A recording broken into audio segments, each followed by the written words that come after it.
Related injuries compared to last year. We looked at the numbers from March 15th to May 15th this year compared to last year, and we saw a 40% increase in home-related injuries.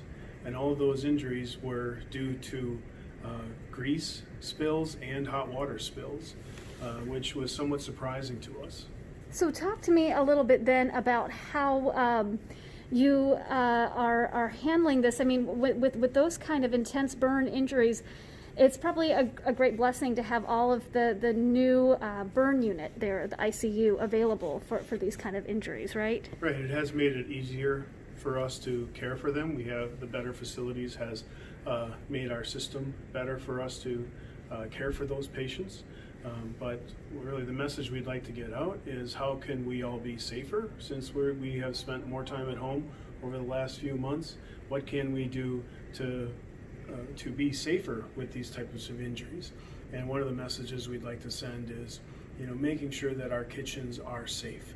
So if a fire does occur, if our grease pans do start on fire, how can we cover that burn, cover that flaming pan instead of picking up the pan and trying to get rid of the flame that way?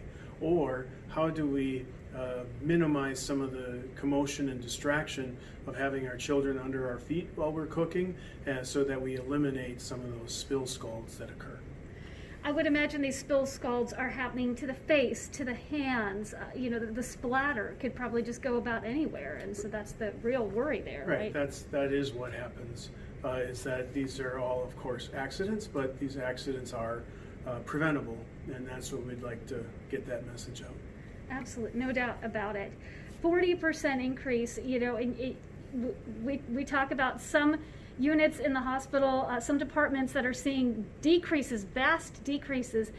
Would you say is it really all hands on deck in your unit right now because of what's transpiring? Well, we're not really seeing that much. It is an increase in the number of burns. It is not that we are in a disaster mode. No, it is not that bad. That's a blessing.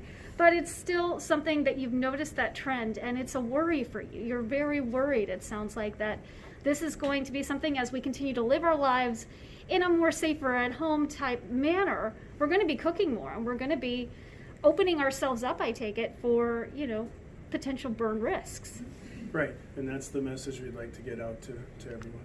Absolutely. I'm trying to think if there's anything else on the topic that I should be bothering you about with regards to having that extra space. You guys are available. You can treat these things. It's certainly something that you don't want to see. You don't want to have, how, I guess maybe just speaking from your personal experience, what does your heart tell you about, burns are painful, they're difficult, and that's why you don't want to see them. You know the pain that can be prevented here. Right. So many of the grease burns especially need surgery to fix them. It is so hot, and the heat creates such an increased depth of injury compared to water that more frequently they need surgery to fix them, which means longer time in the hospital, longer time away from getting back to the work that they were doing prior to their injury, compared to hot water burns.